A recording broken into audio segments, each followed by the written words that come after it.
Hi and welcome to Back to the Tactics board with Edge of Play. In today's video I'm looking at the 2-3-1-2 formation in 9-a-side. I'm going to look at some of the features and some of the challenges you may face in this formation.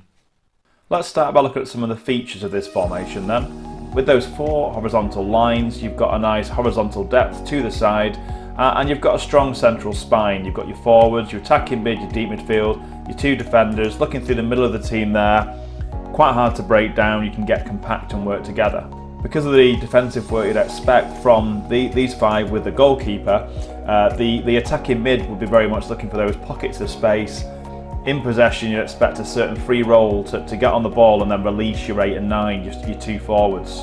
Having the 2 forwards to work with for the 7 can mean as they get on the ball on the half turn, they're having that variety of options. The player that might make the channel run, the player that might drop in to link up with them, the player that may just be laying the ball off to them for that ball, facing the opposition line so they can play a first time through ball for the other forward. So there can be some good combination play between this forward 3. If the 5 and the 6 tuck in, you do have plenty of cover in the midfield area if they're compact when you lose possession. So you can actually get players around ball, make it very difficult to play through you and work as a bank of 3. Those players doing that work and the 5 and 6 perhaps being a little bit more disciplined with that would give more freedom to 7 to get on the ball, express himself, make the movements, have more license to roam basically, and likewise with your forwards as well. If that's your kind of key strength of the team, to have the attacking mid releasing the 2 forwards, then 5 and 6 would have to be a bit more disciplined. When 4 drops in to receive the ball, the formation offers up this natural diamond in midfield as 4 drops in to receive the ball. You've got your wide midfielders, your attacking midfielder. Of course they don't just stand in those positions, but the movement of the team and the shape of the team can create these diamonds of support, and also your triangle areas in here as well. Those are good for building possession. They're more unpredictable, harder to intercept those passes, those diagonals, as opposed to square and straight passes. If you build it from the back and your number 2s, and number 3 are pulling wide to receive, and 4 go in there, your 5 and 6 either way, yet again can be looking to build possession from the back through this area. You've got a good shape, you've got that W shape perhaps to play through from one side to the other, making it hard for an opponent to intercept you. And that's when after you've stretched an opponent a bit, or maybe even got them sitting off slightly, you can be then picking out your passes to your number 7 to get on the ball and link up with your 8 and 9. At that point you would be expecting your 5 and 6, at least one of them to be giving you that extra width. Just got to be aware when you're doing that you're leaving a big space behind for the number 4 to cover.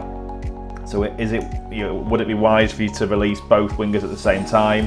Is there a bit of a case of you going down this side, 6 is almost ready for transition if it's needed, because you have got the 2 forwards and the attacking mid already. So you'd have to be clear on that, but you have got lots of options there to kind of build possession and then get the ball forward to your 7.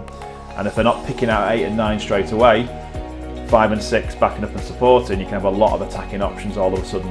I think that thing of these players moving into those spaces, of your strikers moving into those channels, as opposed to already being there, makes them hard to track in this formation.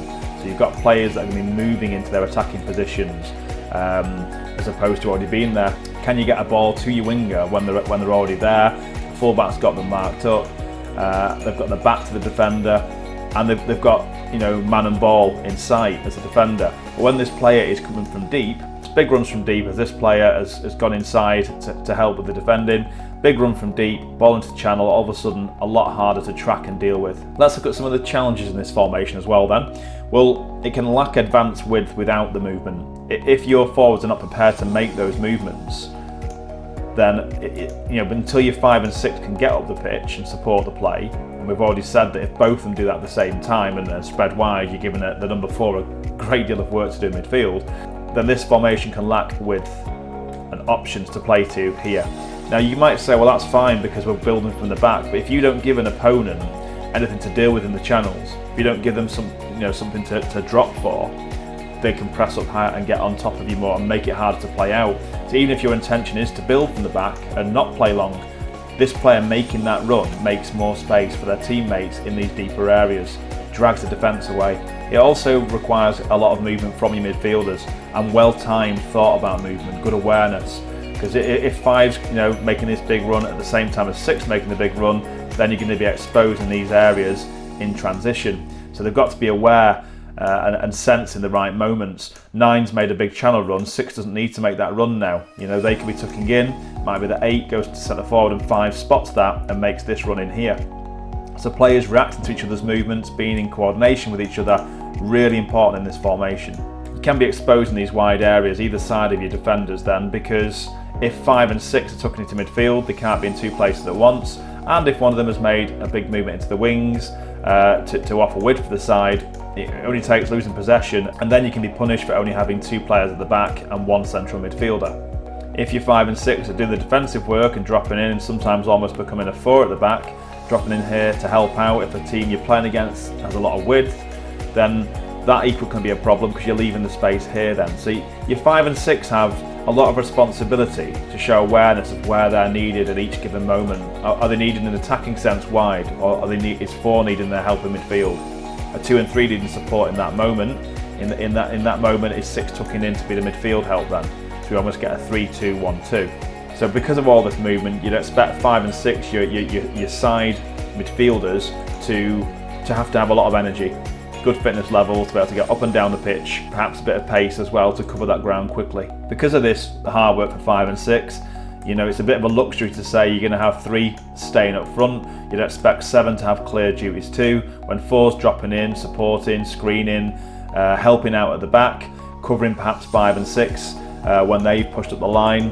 You'd expect 7 to be able to have to get into this midfield area and shut down the middle of the pitch as quickly as possible. And as you'd always say in a defence with 2 defenders, you'd expect your 2 defenders to have to be strong in one-on-ones, good at delaying the opponent so support can get back and help them out. You have to be mobile. I'd expect quick on the turn, because as good as you can read the game, if you can't get across from this area to a big channel ball into this area quickly enough, then there'll be unopposed crosses coming in and only one other defender to deal with it. So yeah, I'd say there's going to be quite a bit of emphasis in this formation to your defenders being strong and good at dealing with overloads and one-on-ones.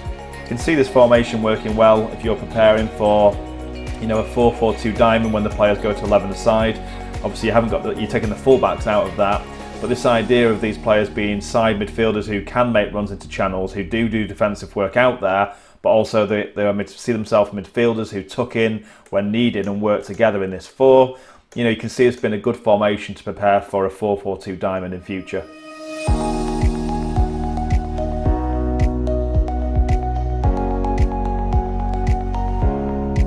Thank you for watching this formation video. I do hope you found it useful. For more videos for 5-a-side, 7-a-side, 9-a-side and 11-a-side formations, go to the tactics section at www.edgeofplay.com.